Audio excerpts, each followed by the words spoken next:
Aujourd'hui, je vous invite à méditer sur un thème qui est profondément lié à Jésus, c'est celui de la gloire. Quand on parle de gloire, on a peut-être plusieurs idées, les uns les autres. La gloire des hommes, des êtres humains, elle est facile à voir. Quand il y a un champion sportif qui remporte plusieurs médailles, ou même qu'une seule, c'est déjà glorieux pour lui. Et il va recevoir cette médaille, il y a des éloges. Pour le premier, sur la marche du podium, il y a une gloire qui est là.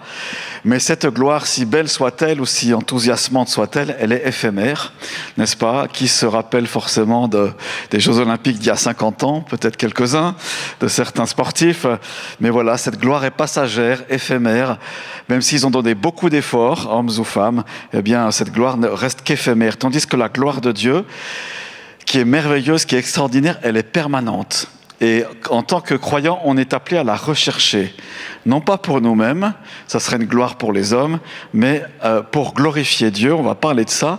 Et tout être humain, jeune, moins jeune, est appelé à glorifier Dieu par sa vie et à rendre gloire à Dieu. On va expliquer ça de plus en plus pratique. Mais avant ça, vous avez tous vu ces derniers jours la gloire de Dieu.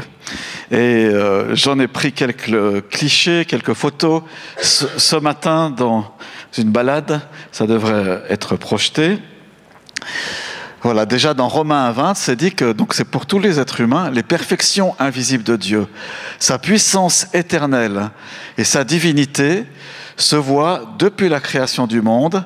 Elles se comprennent par ce qu'il a fait. Donc, qu'est-ce que dit ce verset de l'Épître aux Romains? D'ouvrir les yeux, que tous les êtres humains sont appelés à ouvrir les yeux. C'est plus facile pour les enfants, on a l'impression des fois. Ils ouvrent les yeux et ils s'émerveillent. Pourquoi? Parce qu'en ce moment, c'est le printemps, par exemple. Je ne sais pas si on ne voit pas grand-chose, hein. Oui, à peu près. C'est vers chez moi, il y a une forêt qui est tellement en train de se reverdir. L'hiver, il n'y a pas si longtemps que ça était présent. Voilà, vous allez voir différentes photos, des champs d'herbes tellement vertes et grasses qu'elles font pâlir certains qui vivent une sécheresse dans d'autres régions de ce monde. Nos fleurs sont magnifiques. Est-ce que c'est pas la gloire de Dieu, ça? Et pourtant, c'est qu'un pissenlit. À la limite, on en met dans nos assiettes pour manger une salade. Voilà, mais même ça, c'est glorieux. Ces fleurs-là, je connais pas du tout le nom. J'ai juste pris avec mon téléphone les photos vite fait ce matin. Ça aussi, c'est glorieux. La nature qui s'éveille, qui s'ouvre. C'est quand même un miracle extraordinaire. Je crois que c'est un cerisier, ou c'était, je ne sais pas ce que c'est, ce que vous voulez. Voilà. Toute cette nature est magnifique, le ciel, pas un nuage aujourd'hui grâce à la bise. Ça, c'est cerisier, voilà, ça je suis sûr, c'est un cerisier. Merci de confirmer. Voilà. Et tout à droite, j'ai vu qu'après coup, il y a un petit insecte là qui est assez étrange. Je sais pas, il a des pattes de moustique, une trompe longue comme un colibri. Enfin bon, je sais pas ce que c'est, mais vous savez comment? Un bombix, ah, d'accord. Ah ouais, ok, très bien. Bon, voilà, il se sert de la gloire de Dieu. Et même ça, c'est des orties. Je les trouve magnifiques. Il y en a qui en font de la soupe, je crois, mais voilà. Donc même les orties, je trouvais magnifiques. Il y a aussi un petit étang vers chez moi. Voilà, qui montre cette gloire de Dieu, magnifique, n'est-ce pas? Peut-être vous avez été à fond dans votre travail ces jours, peut-être vous avez été concentré sur un projet. On peut s'arrêter, voir ce qu'il y a autour de nous. Ça, c'est la gloire de Dieu. Il y a des choses qui vous touchent plus que d'autres. Vous savez pourquoi vous avez vu qu'il y avait un canard là? Vous savez pourquoi les canards sont toujours à l'heure? Parce qu'ils sont dans les temps. C'est pas de moi. La gloire ne vient pas à moi. Ça va? Vous avez compris? C'est bon? Bon, d'accord. Les canards sont dans les temps. Bien, alors, on était sur la gloire de Dieu. En fait, ton voisin, ta voisine aussi reflète la gloire de Dieu. On est tous différents. Cette diversité est là pour la gloire de Dieu. Et même dans les Écritures, il est dit, ce verset, que la femme est la gloire de l'homme. Donc ton épouse, si tu es marié, c'est ta femme et c'est la gloire, c'est ta gloire. Alors ta gloire, tu en prends soin, n'est-ce pas? Il faut prendre soin de nos épouses. L'inverse est certainement valable, je ne sais pas, c'est pas dans la Bible en tout cas, mais la femme est la gloire de Dieu et par extension, l'Église, qui est la femme de Dieu, l'épouse de Dieu, la fiancée à ce jour, mais qui va se marier, l'Église universelle, toi et moi, eh bien, on est la gloire de Christ. Pourquoi? Parce qu'il met son esprit au milieu de nous. Or, bien sûr, on est conscient de notre caractère, de nos limites, de nos raisonnements aussi, de nos humeurs, qui ne sont pas des fois à la gloire de Dieu, mais néanmoins, l'Esprit de Dieu en nous, Christ en nous, sa présence, son amour-là, fait qu'on est la gloire de Dieu. On reflète sa gloire et sa diversité. C'est pas magnifique, ça? N'est-ce pas? Je vous vois tous, là, vous êtes tous différents les uns des autres. Même ceux d'une même famille sont très différents. Et on reflète la gloire de Dieu. C'est sa gloire à lui. Et nous lui appartenons. Et il dit à Satan, Jésus ou Dieu dit à Satan, tu ne touches pas à mon Église. Hein, pas touche. Si tu la touches, je te détruis. Parce que la Bible dit, c'est explicite, si quelqu'un détruit le temple de Dieu, Dieu le détruira. Donc il y a une justice quelque part, il ne faut pas s'amuser à même critiquer l'Église. On voit ses travers, bien sûr, mais attention à ce qu'on dit, ce qui sort de notre bouche, parce que c'est l'épouse de Christ. Voilà, petit avertissement. Dieu aime tellement son Église, il est passionné par elle, et il est passionné même par l'Église de Genève, et d'Aunay, etc., parce qu'il est mort pour elle. Il a donné sa vie pour elle, et c'est pas rien. Alors on va voir plusieurs textes qui se trouvent dans l'évangile de Jean. Et le mot gloire, tout simplement, enfin c'est un mot qui, en grec ancien ou moderne peut-être, c'est doxa. On a ce mot dans doxologie, quand il y a des propos qui sont à la gloire de Dieu, dans les évangiles ou la Bible. Ce mot gloire, il apparaît de multiples fois avec des nuances différentes. Et on va voir ça ensemble. Jean 1, 14. Jean 1, 14, et la parole s'est faite homme, donc il est question de Christ, qui est parole de Dieu, incarne cette parole. Elle a habité parmi nous, pleine de grâce et de vérité, et nous avons contemplé sa gloire. Une gloire comme celle des hommes, non, du Fils unique venu du Père. Jésus est la gloire qui révèle, et la gloire qui vient du Père. Il est descendu, nous disent les Écritures. Et il a accepté pourtant de laisser tomber sa gloire. Mais s'il était venu en gloire, comme il reviendra, on aurait été tous éblouis. Toute l'humanité entière aurait été éblouie de cette gloire extraordinaire, magnifique. Et toutes les couronnes qu'il y a sur cette terre n'auront fait qu'une chose, c'est se prosterner devant lui. Mais il est venu humblement, voilà, c'est ce qu'on fête à Noël. Et l'apôtre Jean dit, nous avons contemplé sa gloire. Donc elle est restée là, Jésus, la gloire du Père, est resté là, et puis ils se sont dit, on va voir ce qu'il va faire, on va écouter ce qu'il dit, on va toucher ce Fils de gloire, on va essayer de comprendre qui il est exactement, on va marcher à sa suite, et ils ont vu sa gloire. Et même ils disent, ils ont contemplé sa gloire, sa magnificence, sa présence, la présence de Dieu, la contemplation de la gloire de Dieu. La gloire, c'est la manifestation tangible, c'est Christ. Christ est tangible, hein, il est là, présent, en esprit. Elle est visible dans nos cœurs, visible en esprit. Et c'est la présence donc divine de Jésus-Christ qui est la gloire de Dieu. Ça, c'est le premier aspect. Donc, quand on parle de gloire dans l'évangile de Jean, tout de suite, on est centré sur la personne de Jésus et sur ce qu'il est, sur ce qu'il fait, sur ce qu'il dit. Deuxième point, on voit dans Jean, chapitre 2, verset 11. C'est Jésus qui change l'eau en vin, VIN, à Cana, dans ce village. Donc, il y a un mariage, pour ceux qui ont oublié l'histoire, et puis les invités boivent trop, en tout cas trop par rapport aux prévisions, ça peut arriver. Et qu'est-ce qui se passe? Jésus vient au secours des mariés et des invités, pour que la fête continue. Il se met à changer de l'eau en vin. Miracle extraordinaire. Je ne sais pas comment il a fait, hein. On aurait dû avoir un microscope là pour voir les cellules changer. Non, on dit quoi? Ouais. L'ADN du vin? Non, je ne sais pas. Mais il y a quelque chose qui s'est produit là, et il a changé pour que les gens se réjouissent. Il a fait son premier miracle pour que les gens se réjouissent. Et l'apôtre Jean qui voit ça, rend témoignage et il dit, chapitre 2, verset 11, on a dit, « Il manifesta sa gloire et conséquence, ses disciples crurent en lui. » Dieu veut manifester sa gloire au travers de miracles. Il le fait, au travers de bénédictions particulières.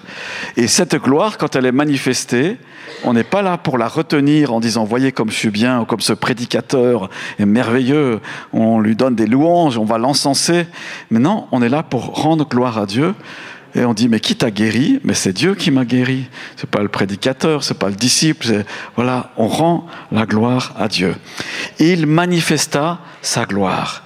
Donc attention quand on donne trop d'éloges à des gens, hein. On n'est pas là pour se lancer des éloges, on se complimente, on s'encourage. Ça, c'est très biblique, c'est très, très chouette même de le faire.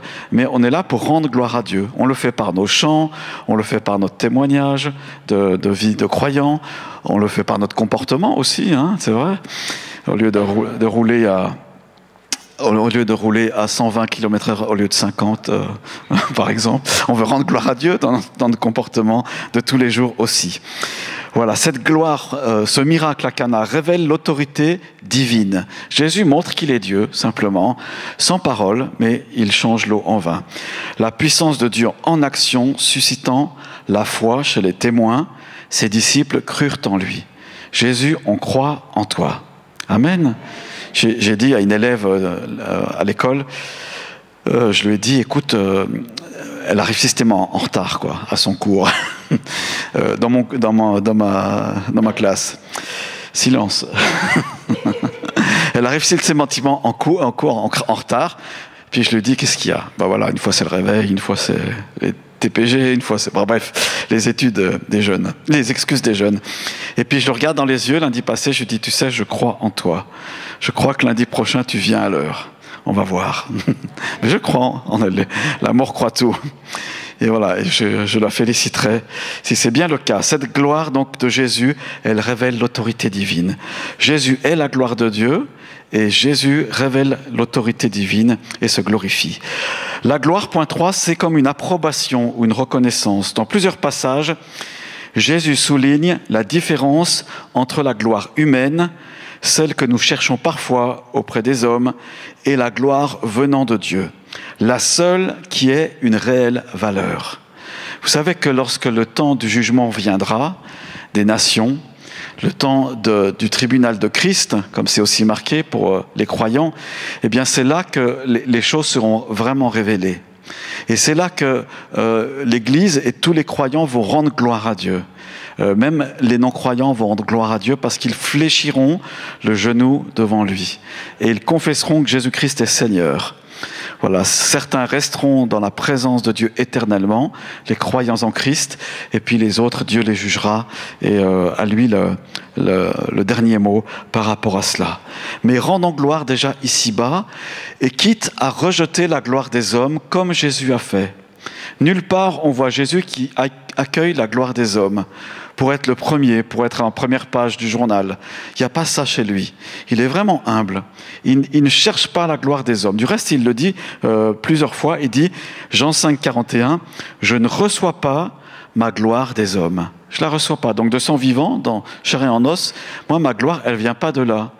Elle ne vient pas de là. Peut-être il y en a qui lui faisaient des honneurs, des éloges plus qu'il ne voulait, on ne sait pas trop. Par contre, il reproche aux gens religieux de son temps, ceux qui ne l'aimaient pas, ceci dans Jean 5, 44, « Comment pouvez-vous croire, vous qui recevez votre gloire les uns des autres, et qui ne recherchez pas la gloire qui vient de Dieu seul ?» Ça nous pose question, est-ce que je recherche la gloire de Dieu? Quand je prie, quand je fais des choses, qu'est-ce que je recherche vraiment fondamentalement?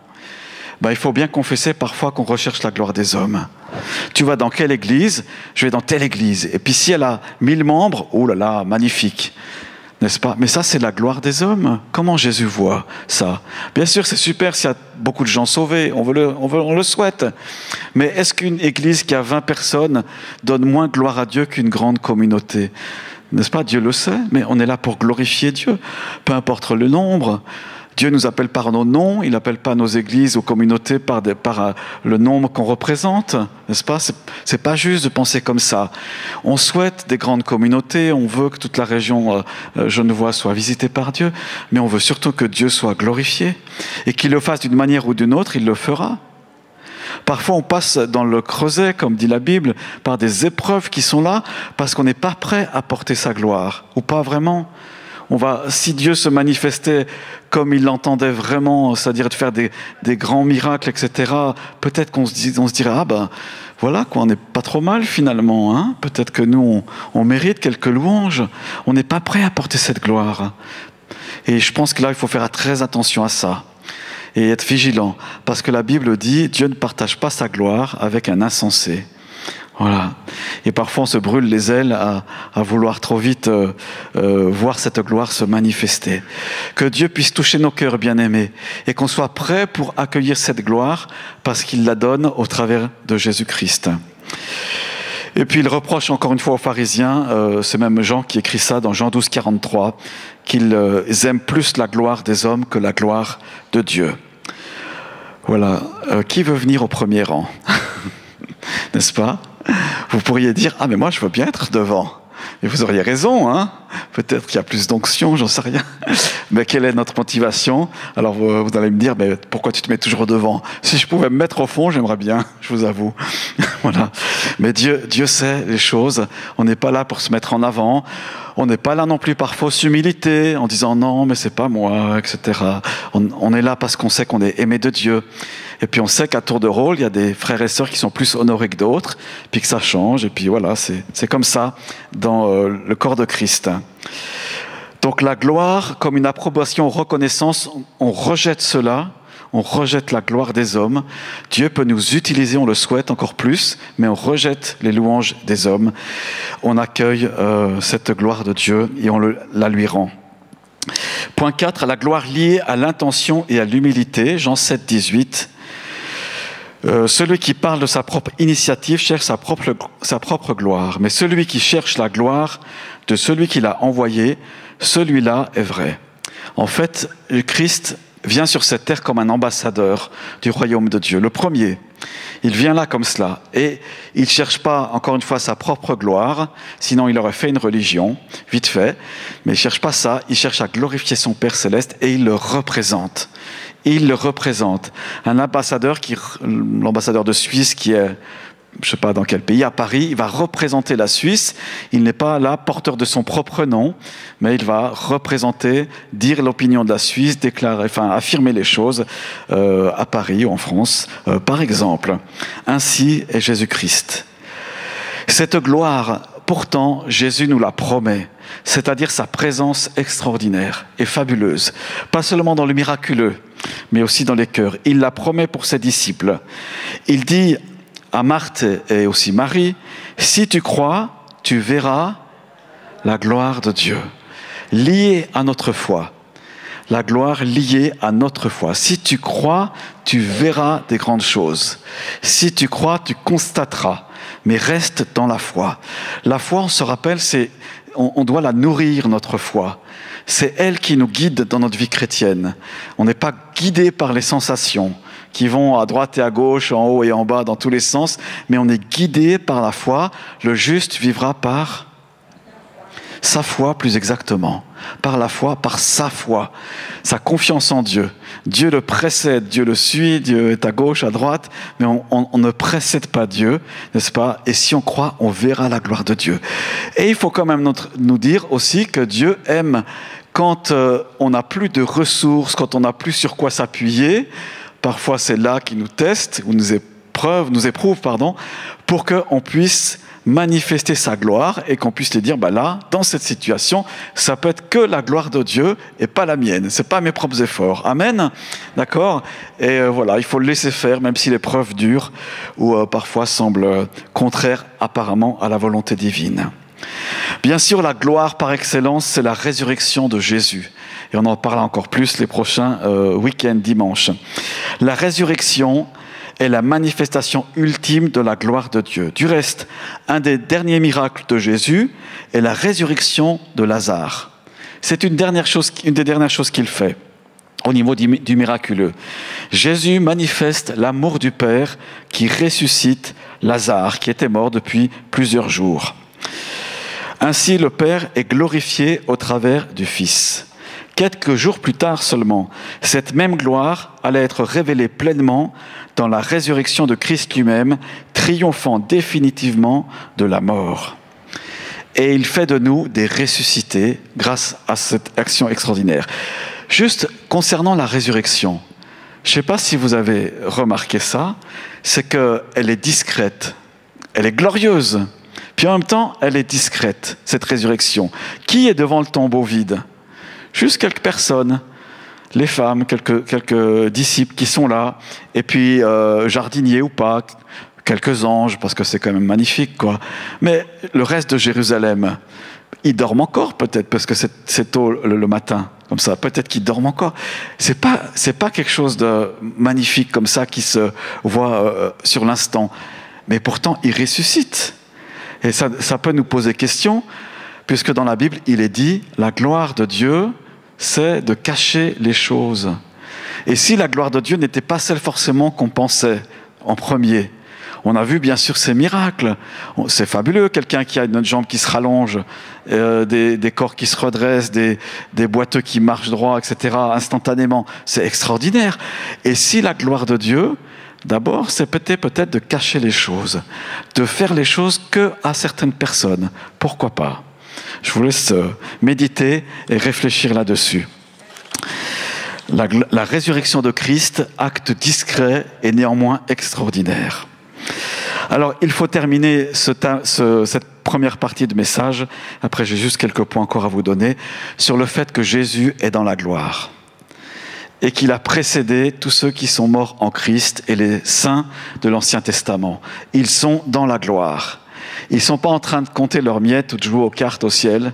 Ils sont dans la gloire. Ils ne sont pas en train de se dire, tiens, et si j'allais chez le médecin lundi prochain parce que je ne me sens pas bien? Ils sont dans la gloire.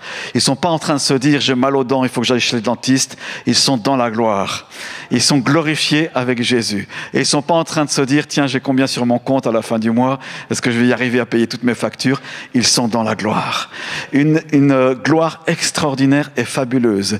Ils sont entourés de cette présence magnifique de Dieu qui dépasse l'entendement, qui est magnifique, extraordinaire. La Bible, de temps en temps, nous ouvre les cieux sur cette gloire. Il y a des animaux fabuleux, Ézéchiel les voit, d'autres prophètes aussi contemplent cette gloire magnifique. Il y a des choses qui nous surpassent là en intelligence et en sensation. Et nos bien-aimés qui nous ont précédés, pensez à quelqu'un qui est mort en Christ, n'est-ce pas, de votre entourage que vous avez bien connu, elle est dans la gloire. Retournez à la maison du Père Céleste, cette maison de gloire. Et Jésus est là. Il siège sur son trône extraordinaire. Il est prêt de descendre. Il est prêt de descendre parce que les temps de la fin sont proches. Son retour est proche. L'enlèvement est proche. Il est prêt de manifester sa gloire. Et quand il reviendra, mes amis, ça va être la gloire. Tout le monde le verra. Tout œil le verra. Même ceux qui l'ont crucifié, il y aura un événement universel, intemporel, qui se manifestera là. Et pourtant, Jésus, qui est dans la gloire actuellement, a prié quand il était encore sur la terre. Jésus prie dans Jean 17, 22, « Je leur ai donné la gloire que tu m'as donnée, afin que quoi? Ils soient un comme nous sommes un. » La gloire de Dieu est là pour nous unir au Père Céleste, en communion avec lui, dans la prière, dans la vie de tous les jours, dans le quotidien. La gloire de Dieu est là, pas pour qu'on se compare, pas pour qu'on s'en juge, mais pour s'aimer les uns les autres et qu'on soit un. Amen. Amen. Et si tu regardais ta voisine, ton voisin, pour dire on est un en Christ. Parce que la gloire de Dieu est là. La gloire de Dieu, elle est là aussi à la Sainte Seine, manifestée. L'évangile de Jean nous parle de cette gloire. La gloire est à la fois la révélation visible de Dieu en Christ, l'approbation divine plutôt qu'humaine, l'action puissante de Dieu et la communion éternelle avec lui. Alors, question pratique pour nous, et je terminerai avec ça. Faisons régulièrement un examen de nos cœurs, de nos motivations honnêtes, des plus honnêtes. Soyons honnêtes devant Dieu. Il sonde les cœurs et les reins, comme dit la Bible. Pourquoi pas chaque jour un temps de prière dans cette semaine? Seigneur, qu'est-ce qui me motive dans mes choix, vraiment? Est-ce que je recherche ton approbation ou celle des autres? Dieu veut nous éclairer sur l'état de notre cœur. Il veut creuser à l'intérieur. Il veut examiner ce qui est au-dedans de nous. Amen. Choisissons volontairement cette semaine l'humilité. On ne veut pas la gloire des hommes, on veut l'humilité. Même si tu fais des exploits, transportés en esprit, au sommet du Salève, n'est-ce pas? Si tu veux. Alléluia. Il y a encore plein de miracles à découvrir, des choses fabuleuses. Imaginez-vous Élise qui pouvait vivre. C'était extraordinaire. Jésus aussi, bien sûr. La montagne de la transfiguration, la gloire de Dieu se révèle. Voilà. Mais on choisit l'humilité. On n'est pas là pour se mettre en avant. Et puis, aimons-nous les uns les autres avec simplicité, avec sincérité. Christ est mort à la croix en toute simplicité, dénudé. Il n'avait plus rien, mais il a été crucifié pour notre vie, pour qu'on reçoive la vie éternelle et le pardon de nos péchés. La gloire cachée de Dieu, et c'est mon dernier point, est-ce que la gloire est présente au milieu de nous? Et peut-être tu vas dire d'emblée, non, c'est pas possible. Dans l'Ancien Testament, elle était visible. Ben, quand la gloire était visible, les gens étaient comme ça. Donc est-ce qu'on veut voir la gloire de Dieu? Si la gloire de Dieu est là, il révèle sa sainteté, nos péchés, les pensées obscures, etc. Oui, néanmoins, cette gloire, elle est présente. Dans quoi elle est présente? Par exemple, dans la manifestation du salut. Si Christ n'est pas encore en toi, accueille sa présence ce soir, réellement, concrètement. Accueille le Sauveur de ta vie. Si Christ est présent par son esprit, il guérit les cœurs. C'est aussi sa gloire. Une guérison visible, enfin une guérison dans ton âme est précieuse pour lui. Elle est cachée peut-être, mais il manifeste ainsi sa gloire. La gloire de Dieu présente dans notre communauté ici, dans la fidélité des frères et sœurs. Parmi nous, il y a des frères et sœurs qui sont là depuis le début de la paroisse, sa naissance. Est-ce qu'on peut lever les mains? Qui est là depuis le début? Bien haut, n'est-ce pas? Certains presque depuis le début. Imaginez, ils sont là, nos bien-aimés, depuis le début, quoi. Depuis la naissance de la communauté, quand ils ont dit, tiens, il y a peut-être une communauté qui va naître, Église Libre, ici à Aunay. Ben, aussi Dieu se glorifie à travers ta fidélité. C'est bien, bon et fidèle serviteur, nous dit la Bible. Tu as été fidèle en peu de choses. La fidélité, Dieu l'honore. Soyons humbles, soyons fidèles à la communauté là où Dieu nous a placés. Ils servent fidèlement, servons fidèlement ensemble et ainsi nous reflétons la gloire de Dieu. Dans quoi la gloire de Dieu est présente? Dans l'onction, l'esprit qui est libéré dans le temps de louange. L'avez-vous perçu tout à l'heure, cette gloire de Dieu? Peut-être elle était dans les notes de musique, je pense. Peut-être cette gloire de Dieu, elle était là dans sa présence qui resserrait nos cœurs. Cette présence bienfaisante parlant à votre cœur. L'onction libérée dans la louange. Bien-aimé, l'onction s'attire. Vous disiez un serviteur de Dieu. Ça veut dire que si tu veux voir plus d'onction, donc plus de gloire de Dieu, attire-la par ta vie de prière, attire-la par ta consécration au Seigneur et par tes louanges. Lorsque nous adorons ensemble, nous sentons souvent cette présence douce de l'Esprit Saint. Elle touche nos cœurs, libère parfois des paroles prophétiques, des dons spirituels, des encouragements précis. Tout cela est la gloire de Dieu présente au milieu de nous, mais humblement cachée dans la simplicité de l'adoration. Il y a des miracles de temps à autre parmi nous. Je me souviens de cette sœur qui n'est plus dans la communauté. La veille de son opération, elle reçoit la prière avec imposition des mains. Elle avait des calculs dans les reins. Elle allait se faire opérer donc lundi matin. Et puis on prie pour elle. Vous vous rappelez peut-être certains, Marie-Vonne, on prie pour elle. Et le lendemain matin, son chirurgien lui dit, on va quand même faire une radio avant d'opérer. Et il n'y avait plus rien. Les caillots avaient disparu, les pierres avaient disparu dans ses reins, voilà, miraculeusement. Et quelqu'un avait prié là, Seigneur, nous invoquons le laser divin dans le culte du soir. Voilà, Dieu s'est glorifié par ce moyen-là. Elle en a témoigné plus tard. Et d'autres, bien sûr, témoignages de guérison. Il y a des promesses de gloire pour l'avenir, pour ta vie, pour la communauté, pour la commune. Il y a des promesses de gloire sur ton lieu de travail. Si tu es outragé, dit l'apôtre Pierre, là au milieu des inconvertis, des personnes qui ne connaissent pas l'amour de Dieu, patiente, Dieu va les visiter. Dieu va les visiter. Dieu va les visiter. nous dit la Bible. Et ils verront les choses, comme au temps de Jonas. Les choses seront visibles. Et puis, dernier point, il y a des témoignages variés. On les retrouve sur la chaîne de la paroisse d'Aunay, paroisse évangélique d'Aunay, sur YouTube. Il y a des témoignages variés qui sont là. Vos vies sont un témoignage à la gloire de Dieu. Et Dieu se glorifie par ces témoignages-là. Donc, ne le minimisez pas. Même si vous n'avez pas braqué 3 banques, fait 3 hold-up, fait 15 ans de prison, votre témoignage personnel est à la gloire de Dieu, parce que Dieu vous a trouvé brebis égaré, il vous a pris sur ses épaules. Que Dieu ouvre nos yeux cette semaine pour voir cette gloire cachée mais puissante à l'œuvre parmi nous. Merci notre Dieu, parce que tu es le Dieu glorieux. La gloire nous attend, Seigneur, non pas nos mérites, mais grâce à tes mérites. Merci Seigneur, parce que tu es fidèle et tu veux te glorifier au travers de nos vies. Tu veux te glorifier à l'approche de Pâques dans notre témoignage. Permets que chaque jour de cette semaine, nous soyons collés comme à tes chaussures, à tes baskets, pour voir cette gloire comme Jean l'a vu se manifester.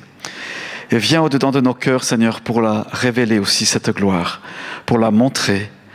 Quand Moïse t'a demandé de voir ta gloire, tu lui as montré ton amour, ta bienveillance, tu lui as montré ta bonté, tu lui as montré que tu étais le Dieu d'amour et de bonté.